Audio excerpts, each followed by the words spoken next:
Hey, good morning, everyone. It's Becca. It's Light. It's January 29th, and this is a message for children who are in school and their parents, of course.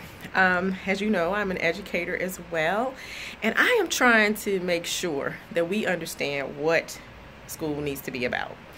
I'm a stickler, a tiger mom, all of that for getting good education. And many of our kids need to understand that they need to be committed. And we as parents need to make sure that they are committed. It is a tiresome, a laborsome job. It's a thankless job to be a parent who is invested in their children and to get kids to be invested in their own education. So here's my Monday inspiration for that. Make sure you are speaking life to your kids. I don't always speak it perfectly. We don't always communicate it perfectly. But when a kid sees that you're invested and you continue to be, even sometimes when you want to give up, because sometimes I do. I have a great kid, a great student who is lazy sometimes, with the things that may not be the most important. But I feel like kids have to learn how to be people as well as stellar students and all of that. And so we have to create environments where we are constantly challenging them to be. Speaking directly to parents who look like me, we have to be very vigilant about keeping our kids involved, not necessarily always in sports, but in whatever it is that they're good at. And that means you need to be intentionally searching for the gifts that they have so that you are able to encourage them to continue on. The minute you let them quit, the minute you let shyness or the fact that you're too busy take over, then they are at a loss. And so they have to constantly understand that this is, unfortunately, it is a way of life. You have to be invested in your education. You have to be invested in the extracurriculars, the clubs. They have to be consistent. I am starting the journey. It's not that I'm starting, but I'm at this point. My daughter's a sophomore in high school, and we have been doing a lot. And it's going to pay off. It's going to pay off.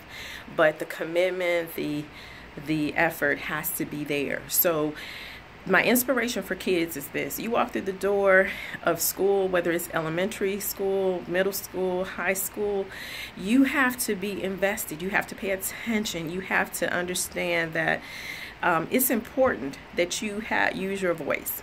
The other thing I want to say is be an uploader instead of a downloader. Too many of the kids are on social media being passive consumers of social media rather than people who are being entrepreneurs with social media. I'm trying to get my daughter on that wavelength of understanding that there's more to being a student of technology. You have to use it. So encourage your kids to be innovative. Encourage them to have conversations with you. They're not always on social media. You have to be watching, and you have to, sometimes you're going to come across as the person who is like, the authoritative voice in their lives that they need. They just need it. And you know what? Even though they want to rebel against it, it will pay off. It will pay off. So to parents, and I've been speaking to you all indirectly through this whole thing, parents, you got to stay committed. Stop buying everything. Buy the stuff that's important, like opportunities. Sign them up in the summer for classes, camps. Seek out opportunities that are at the universities, at other schools. They should be in summer school. My daughter took summer school even when she didn't have to. She didn't ever have to take summer school, but she was always in it until the 7th grade. And then I started finding other things for her to do. So be mindful and be intentional about what your investment is going to be. It shouldn't always be in stuff, but rather in things that are going to help them progress in their educational journey. It's all, just help them understand that it's about intrinsic value too. So thank you.